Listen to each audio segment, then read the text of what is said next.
Bom dia, boa tarde, boa noite, boa madrugada, não faço ideia do horário que vocês estão assistindo este vídeo. Meu nome é Felipe, mais uma vez, sejam bem-vindos aqui ao canal, onde eu até o presente momento, e pretendo terminar, estou fazendo um resumo da Era das Revoluções do Eric Hobsbawm. Pretendo resumir esse livro, o resto da coleção e outros livros, né, outros textos importantes que costumam aparecer em editais de concursos e vestibulares aí pelo nosso Brasilzão na área de História, que é a minha área de formação. E hoje eu vou dar continuidade ao capítulo 3, a parte 3 do capítulo 3, que fala especificamente sobre o ano 2, né? O governo jacobino radical, onde o couro comia, rolava vários vapo-vapo na guilhotina. Se você está curtindo o conteúdo... Ah, não podia falar assim. Ritual, tem que falar do ritual. Ritual no início de vídeo, se você está curtindo o conteúdo, se inscreve no canal, ativa o sininho para futuras notificações. E, mano, se você quer comentar alguma coisa que você, algum ponto interessante que você observou no resumo, se você quiser acrescentar alguma coisa, ou até discordar de mim, né, que também é importante pra caramba, eu até considero bastante importante, porque pontos de vista diferentes são bons para o estudante, para ele poder fazer comparativo e tudo mais. Meu irmão, qualquer coisa, quiser até me elogiar, é difícil, mas acontece de vez em quando, acontece. Comenta aí que é importante pra caramba pro trabalho e dá mó moral, beleza? Se você caiu aqui de paraquedas, cara, a parada funciona da seguinte forma. Eu tenho um resumo aqui na frente do meu computador, né? Eu vou lendo os parágrafos e vou comentando algumas coisas que eu considero interessantes. Tem a playlist no canal. Tem latido de cachorro também, neném chorando, metrô passando, carro novo, um tiroteio de vez em quando e muitos outros efeitos sonoros do ambiente de um bairro residencial comercial da zona norte do Rio de Janeiro, beleza? Então, sem mais delongas e acompanhado dos latidos de um dos 3 pitbulls do meu vizinho, vou começar a parte 3 do capítulo 3. Quando o leigo instruído pensa na Revolução Francesa, são os acontecimentos de 1789, mais especialmente a da República Jacobina do ano 2 ou ano 2, que vem à sua mente. O Tribunal Revolucionário e a guilhotina são as imagens que vemos mais claramente. Cara, acho que qualquer pessoa, como diz aqui, né, o leigo instruído, né, qualquer pessoa que teve a Revolução Francesa na escola, por exemplo, a primeira coisa que vem na cabeça Revolução Francesa, tribunal, guilhotina, cabeças vão rolar, né? Acho que é a frase mais clichê, né, que ficou durante a República Jacobina, da Revolução Francesa, e é o que a maioria da galera se recorda, associa, né? É inevitável. Os girondinos são lembrados apenas como um grupo e talvez por causa das mulheres politicamente sem importância, mas românticas que estavam ligadas a eles. A galera lembra muito, né, dos jacobinos, guilhotina, cabeças vão rolar, né, e os girondinos, um grupo secundário, que não foi uma verdade, né, mas é a forma que é normalmente associado pelo, como diz aqui, né, o leigo instruído, né, a pessoa que tem informações básicas da Revolução Francesa. Os conservadores criaram uma imagem duradoura do terror, da ditadura e da histérica e desenfreada sanguinolência, embora pelos padrões do século XX e mesmo pelos padrões das repressões conservadoras contra as revoluções sociais, suas matanças em massa fossem relativamente modestas. Foram 17 mil execuções oficiais em 14 meses. Olha, comparando, como diz aqui, né, pelos padrões do século XX, mas século XX, Primeira e Segunda Guerra, dentre outras, né, esquece. Comparando com esse padrão, pelos padrões do século XX e mesmo pelos padrões das repressões conservadoras contra... Repressões conservadoras foi triste. Repressões conservadoras contra revoluções sociais que rolaram no século XIX, as suas matanças foram consideradas relativamente modestas, né? Eu acho bastante, pô, 17 mil execuções oficiais em 14 meses dá mais de 1.000 pessoas guilhotinadas por mês, né? E mesmo assim, comparado, né, aos padrões do século XX e algumas repressões conservadoras, né, contra revoluções, era uma parada modesta. Teve de acordo com esse padrão, tá? Teve uma supervalorização da imagem do terror, né? Que foi assim popularmente conhecido, né, como o terror a República Jacobiana. Ah, eu falei do carro do ovo, não sei se vocês conseguem ouvir, mas ele já está passando, já está fazendo a sua presença aqui no vídeo. Mas, para o francês da sólida classe média que estava por trás do terror, ele não era nem patológico nem apocalíptico, mas, primeiramente e sobretudo, o único método efetivo de preservar o seu país. Cara, o francês que estava vivendo aquilo, ele viu toda a opressão que a monarquia causou no terceiro estado, né, na terceira classe. E, cara, o levante acabou dando certo, de uma maneira ou de outra, a monarquia foi destituída do poder, então deu certo. Então, pro francês que viveu aquela parada, que viveu aquela transformação, tá aqui, cara, sobretudo, o único método efetivo para preservar o país. Então a galera concordava com isso, porque na cabeça deles era o que funcionava, era o funcional, era o efetivo. A República do ano 2 tinha enfrentado com sucesso crises piores e com menores recursos. Pra tu ver como é que o bagulho foi doido. Para estes homens, como de fato para a maioria da Convenção Nacional, que no fundo deteve o controle durante todo este período, a escolha era simples.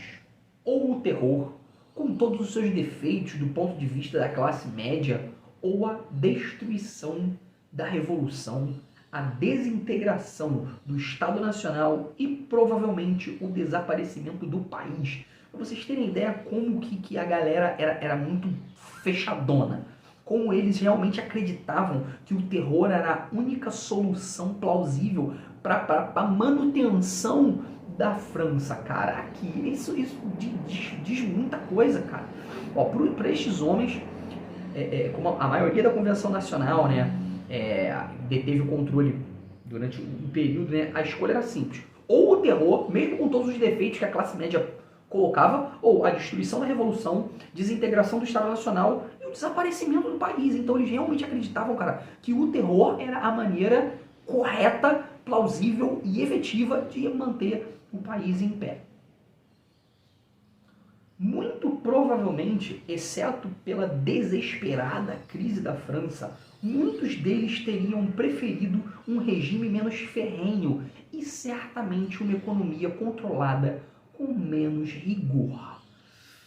Se não fosse a crise desesperada da França, segundo Hobsbawm, né, o povo teria preferido um regime menos rústico, menos radical, menos vapo. Mas mesmo do ponto de vista mais estreito, as perspectivas da classe média francesa dependiam desde um Estado nacional centralizado, forte e unificado. E de qualquer forma, poderia a Revolução, que tinha praticamente criado os termos nação e patriotismo em seus sentidos modernos, abandonar a grande nação, né? Essa foi a questão que ficou na cabeça da galera, né? Tá aqui, ó, mesmo do ponto de vista mais estreito, né? A classe média francesa dependia de um Estado centralizado, dependia de um Estado unificado, né? De qualquer forma, né, essa revolução que tinha criado esses termos de nação e patriotismo, seria capaz de abandonar essa grande nação que eles se propuseram a construir? Esse foi o questionamento da classe média. A primeira tarefa do regime jacobino foi mobilizar o apoio da massa contra a dissidência dos notáveis e girondinos provincianos e preservar o já mobilizado apoio da massa dos sans-culottes de Paris. algumas de cujas exigências por um esforço de guerra revolucionário, recrutamento geral, terrorismo contra os traidores e controle dos preços, coincidiam de qualquer forma com o senso comum jacobino, embora suas outras exigências viessem a se mostrar problemáticas, cara. Então, a primeira tarefa dos jacobinos, né, mobilizar a massa contra os dissidentes, contra quem fosse contra aquilo ali, né? E deu certo, né? Eles deram um papo na massa. Olha só, meu irmão, vamos lá, ó. Tá comigo ou não tá comigo? E a minha parada é a seguinte.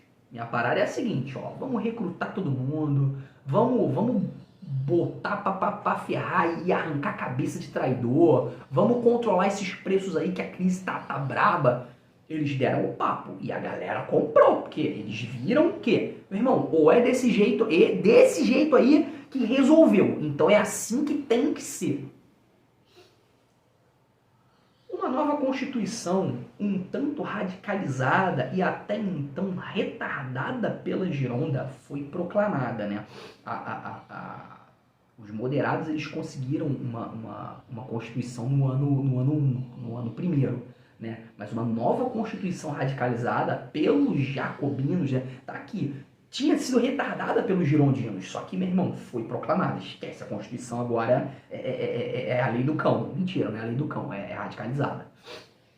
De acordo com este nobre documento, dava-se ao povo o sufrágio universal, o direito de insurreição, trabalho ou subsistência e, o mais significativo, a declaração oficial de que a felicidade de todos era o objetivo do governo.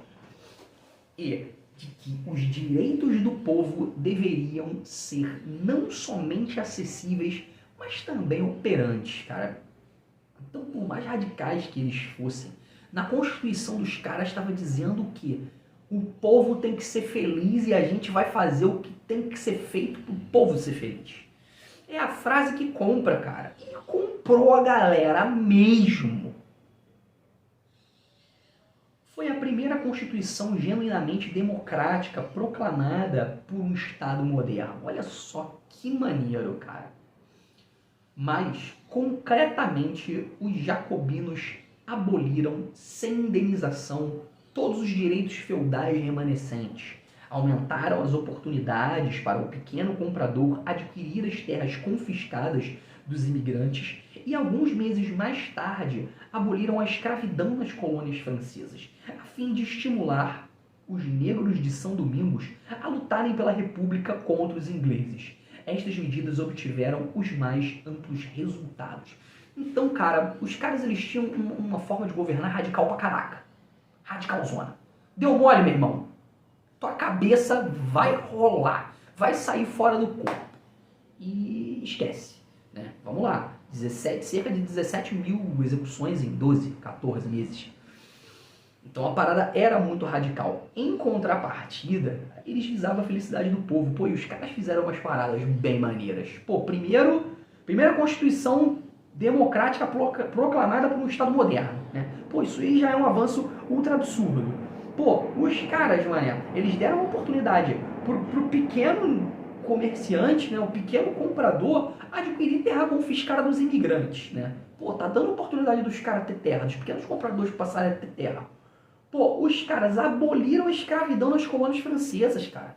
Pô, isso aí foi um passo gigante, né? E, consequentemente, isso incentivou, né? Eles tiveram a finalidade, e a finalidade foi atendida, incentivaram os negros das colônias britânicas, né? Deram um exemplo aqui, né, de São Domingos, a lutar pela República contra os ingleses. Então, tipo, tá, no fim das contas é guerra contra os ingleses. Mas os caras eles fizeram muita parada maneira, né? Não foi só terror, negatividade que foi construído o ano segundo, ou o ano 2, ou como você preferir chamar. O centro do novo governo, representando uma aliança entre jacobinos e sans-culottes, inclinou-se, portanto, claramente para a esquerda. Isso já era de se esperar. né? A gente está falando de dois movimentos radicais, jacobino e sans-culottes, ou sans-culotte, né? Dependendo de como é escrito, né? Num vídeo anterior eu falei que eu vou pronunciar como sans-culottes, né? Porque tinha o acento, mas se você achar que é sans-culotte, me corrija aí, tá de boa. O que vale é entender que era aqueles caras ali. Isto se refletiu no reconstruído Comitê de Salvação Pública. Comitê de Salvação Pública. Que rapidamente se transformou no efetivo Ministério da Guerra francês. Pô, sou até meio cômico, mas pô, você pegar dois levantes de radicais inclinados para a esquerda, radicais, em uma época que a luta pela liberdade era gigante. É até meio lógico que ia terminar no Ministério de Guerra. O regime era uma aliança entre a classe média e as massas trabalhadoras, mas voltado para a classe média. Voltado para a classe média, né? Classe média e trabalhadores. Voltado para a classe média. As concessões jacobinas e sans-culottes eram toleradas só porque e na medida em que ligavam as massas ao regime sem aterrorizar os proprietários, né? Sempre alguém tem alguma vantagem.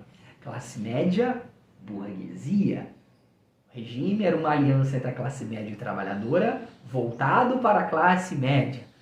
As concessões dos jacobinos e dos sans-culottes, né, dessa união, era tolerada e na medida em que ligavam essas massas, né, ligavam esses dois caras, os jacobinos e os sans-culottes, né, ao regime sem aterrorizar os proprietários. Olha só, olha a vantagem, as vantagens já começando a surgir ali.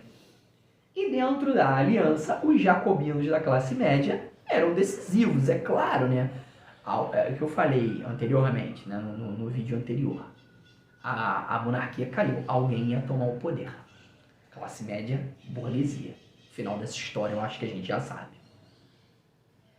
Além do mais, as próprias necessidades da guerra obrigavam qualquer governo a centralizar e a disciplinar, às custas da livre democracia direta e local dos clubes e grêmios, as milícias ocasionais e as reunidas eleições livres em que floresciam os sans-culottes. A propósito, quem souber o que é reunidas, comenta aí, vai ser bem legal, que eu desconheço esse termo, né?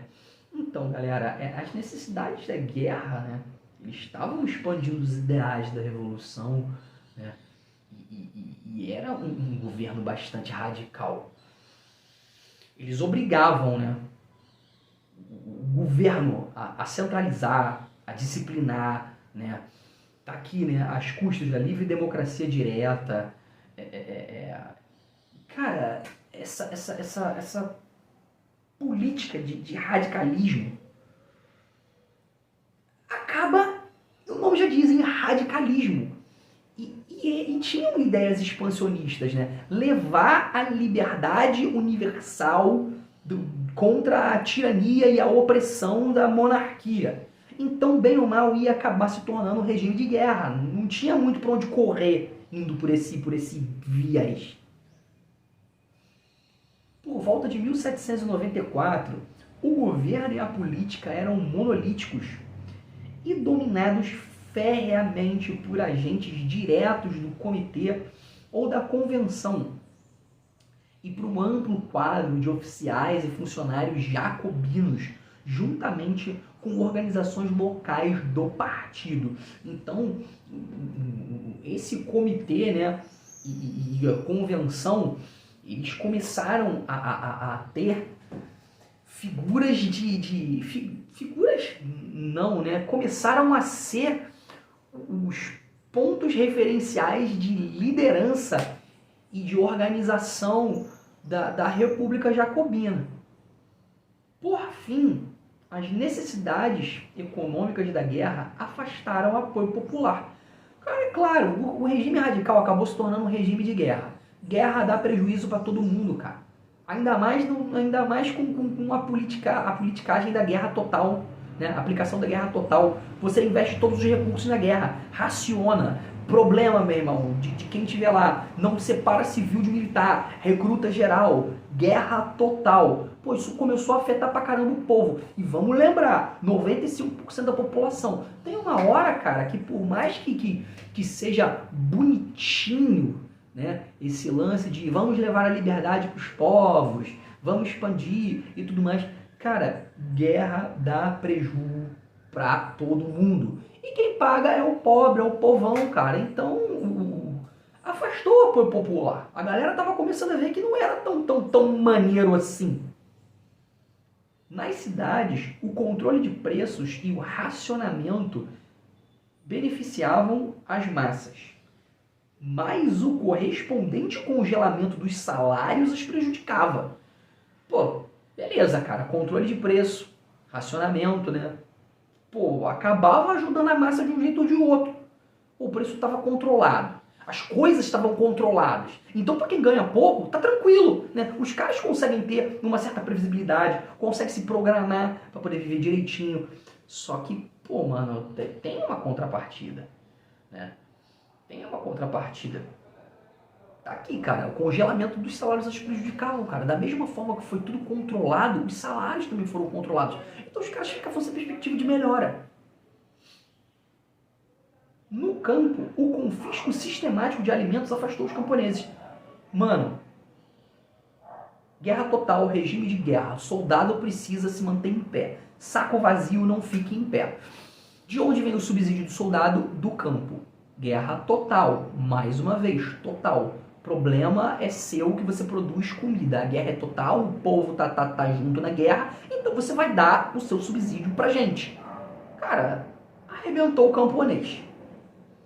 As massas, portanto, recolheram-se ao descontentamento ou a uma passividade confusa e ressentida. Foi o que eu falei, cara. A galera viu que a parada não era mais tão legal assim. Tava começando a ter mais prejuízo do que benefício.